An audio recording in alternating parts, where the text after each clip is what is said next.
English spellings. आज का पूरा एजेंडा इन ट्रिकी स्पेलिंग्स को मास्टर करना है, और वो भी कुछ ऐसी जबरदस्त और ट्राइड एंड टेस्टेड ट्रिक्स के जरिए जो लिटरली गेम चेंजर साबित होंगी। ये सिर्फ एग्जाम्स क्लियर करने की बात नहीं है, बल्कि रोजमर्रा की रिटन कम्युनिकेशन में भी एक अलग ही कॉन्फिडेंस लेवल ले आएगी। तो चलिए शुरू करते हैं।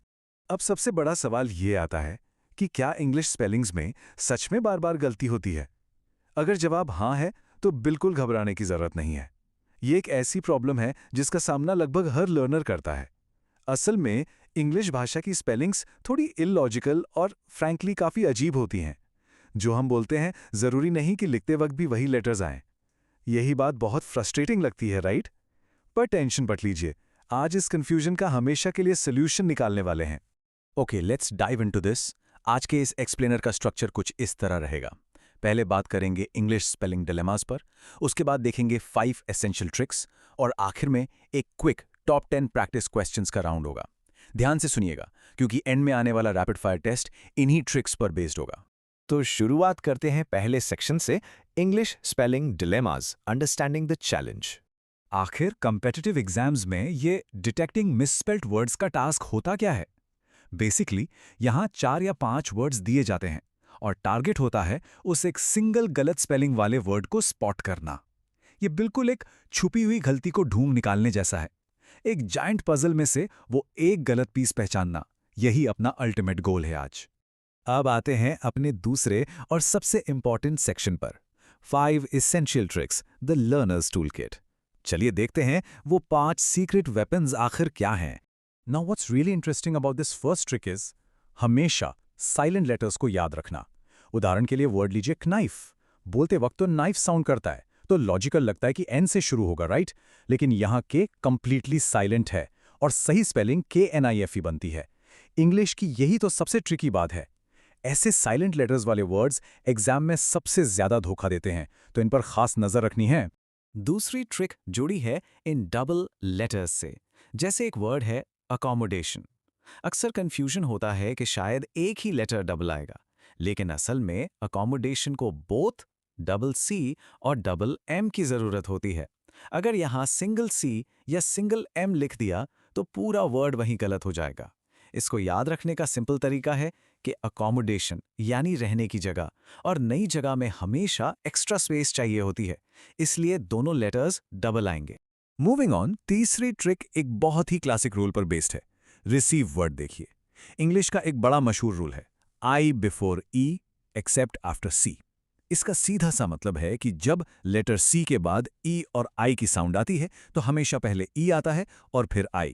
इसलिए सही स्पेलिंग RECEIVE होती है। आगे से किसी भी वर्ड में C के बाद ऐसी साउंड आए तो एग्जैक्टली यही रूल अप्लाई होगा। एकदम सिंपल।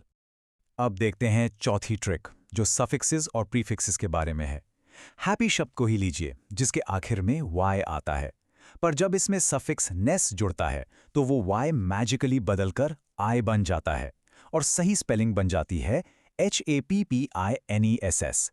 यहाँ पर Y के साथ हैप्पीनेस लिखना ग्रामेटिकली बिल्कुल गलत हो जाता है।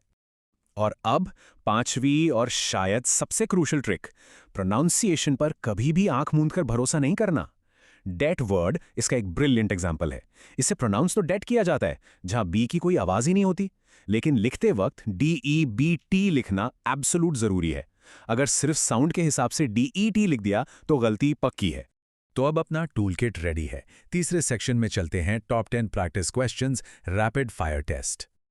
चलिए पूरी एनर्जी के साथ पहले 5 सवाल सॉल्व करते हैं।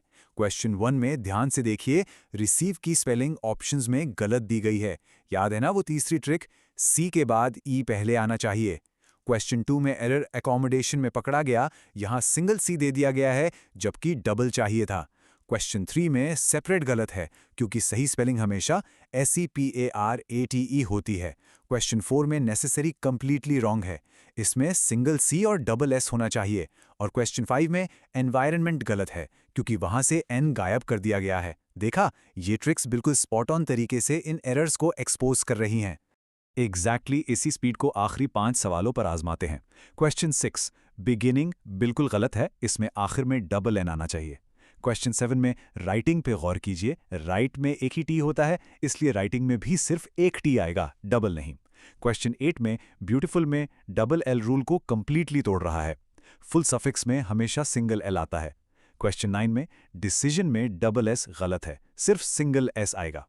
और आखिर में क्वेश्चन 10 टीचर में ए मिसिंग है। सिंपल सी बात है, ये टीचर होना चाहिए। आज के इस सेशन को रैप अप करते हैं इस बहुत ही पावरफुल टेक अवे के साथ। Don't rely blindly on pronunciation. आवाज पर कभी भी ब्लाइंडली ट्रस्ट मत कीजिए।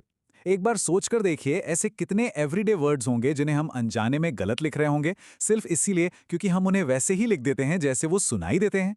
इन ट्रिक्स को प्रैक्टिस करते रहिए और स्पेलिंग एरर्स का डर हमेशा के लिए गायब हो जाएगा। Happy learning.